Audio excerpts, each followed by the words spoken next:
শব্দবান। আমাদের বলা শব্দ বা কথা যেমন কোনো মানুষের সাথে আমাদের সম্পর্ক শুরু করতে পারে, আবার এই কথাই কোনো মানুষের সাথে আমাদের সম্পর্ক এক লহমায় ছিন্ন করে দিতে পারে। আমাদের কথা বা শব্দ যেমন আমাদের মনের ভাব বা চিন্তাধারাকে প্রকাশিত করে, ঠিক তেমনি অন্যের মনের ভাব বা চিন্তাধারাও প্রকাশিত হয় এই কথার দ্বারা বা শব্দের দ্বারা।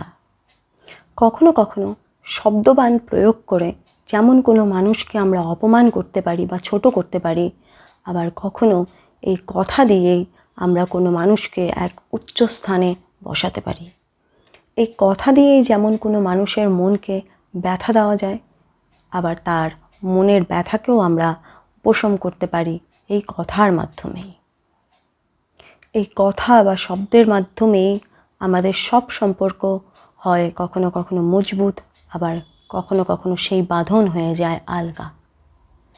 তাই আমাদের কথা অনেক সময় কখনো কখনো ভেবে বলা উচিত।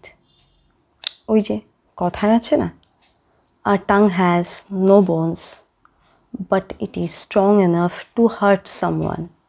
So choose your words carefully.